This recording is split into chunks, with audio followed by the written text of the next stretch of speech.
Orthodox Bible study forum 133 എപ്പിസോഡിലേക്ക് ഏവർക്കും ഹാർദമായി സ്വാഗതം. ഈ എപ്പിസോഡിന് ഒരു ആമുഖം. നമ്മൾ ചിന്തിക്കുവാൻ പോകുന്നത്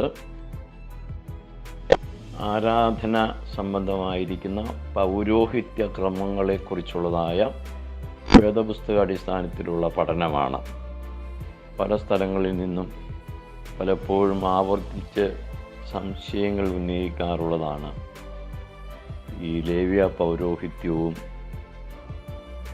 കർത്താവായ യേശുക്രിസ്തുവിൻ്റെ പൗരോഹിത്യവും പഴയ നിയമ ആരാധനയും പുതിയ നിയമ ആരാധനയും തമ്മിലുള്ളതായ ചില വിഷയങ്ങൾ. ആമുഖം: പൗരോഹിത്യ ആരാധനാക്രമങ്ങൾ, അതായത് ലേവ്യ പൗരോഹിത്യം, പുതിയ നിയമ പൗരോഹിത്യം, മൽക്കീസദേക്കിൻ്റെ ക്രമം, ക്രിസ്തുവിൽ നിത്യ പൗരോഹിത്യം എന്നിവയെക്കുറിച്ചുള്ള ഒരു പഠനം ആവശ്യമാകുന്നു.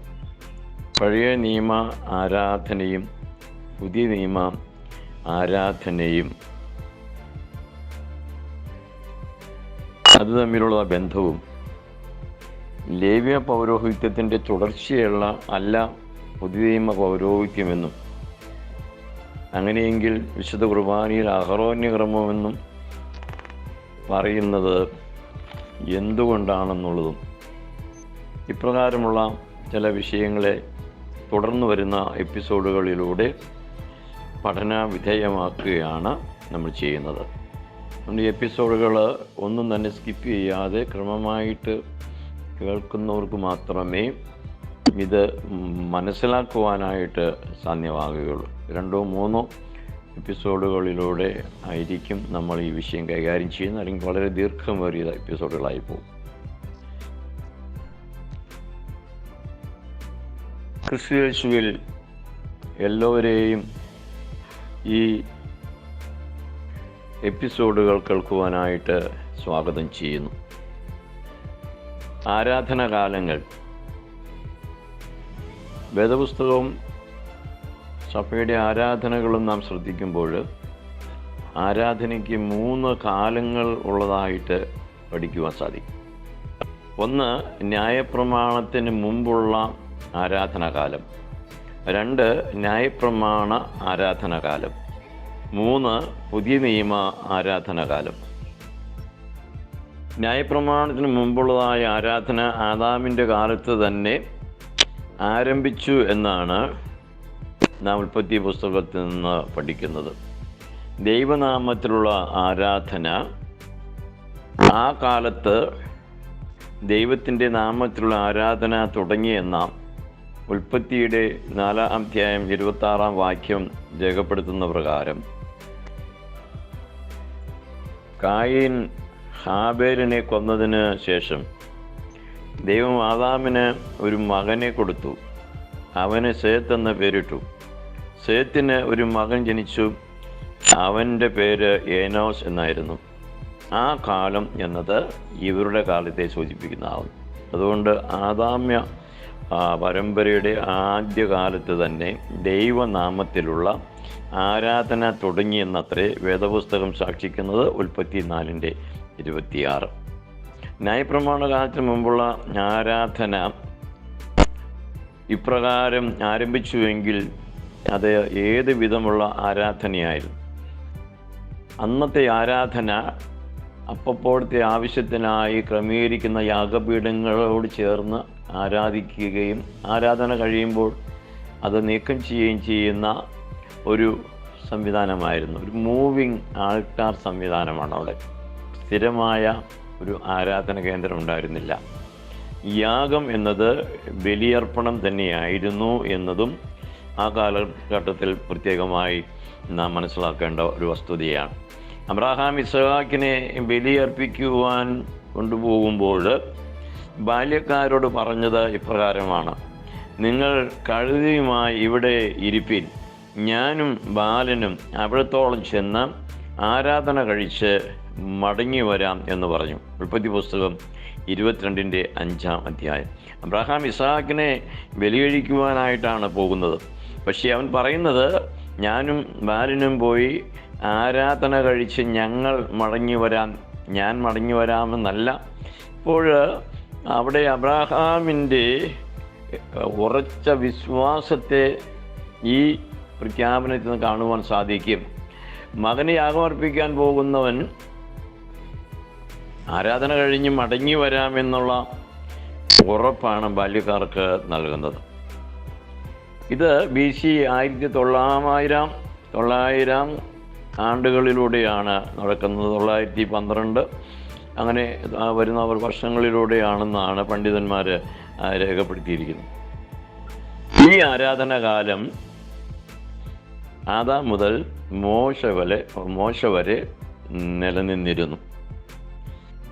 രണ്ടാമത്തെ ആരാധനാകാലം മോശ മുതൽ യേശുക്രിസ്തു വരെയുള്ള ആരാധനാകാലമാണ്. യിരെമ്യാ പ്രവാചകന്റെ പുസ്തകം 31-ാം അധ്യായം 31-ാം തിരുവചനത്തിൽ, ഞാൻ ഇസ്രായേൽ ഗൃഹത്തോടും യഹൂദ ഗൃഹത്തോടും പുതിയൊരു നിയമം ചെയ്യുന്ന കാലം വരുമെന്ന് കർത്താവ് അരുളിച്ചെയ്തു എന്നെഴുതിയിരിക്കുന്നു. ദൈവമായ കർത്താവ് മോശയ്ക്ക് നിയമം കൊടുത്തു.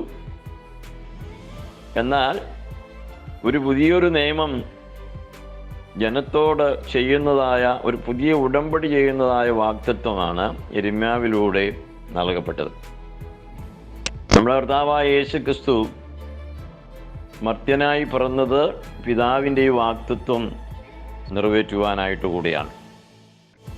പെസഹായിൽ നമ്മുടെ കർത്താവ് ഈ പുതിയ ഉടമ്പടി സഭയുമായി ചെയ്തു എന്നുള്ളതാണ് നാം പഠിക്കുന്നതായ മറ്റൊരു കാര്യം. വിശുദ്ധ മത്തായിയുടെ സുവിശേഷം 26-ാം അധ്യായം 27-28 വാക്യങ്ങളും, ലൂക്കോസിൻ്റെ സുവിശേഷം 22-ാം അധ്യായം 20-ാമത്തെ വാക്യങ്ങളും ഈ പുതിയ ഉടമ്പടിയെ കുറിച്ചാണ് എഴുതുന്നത്.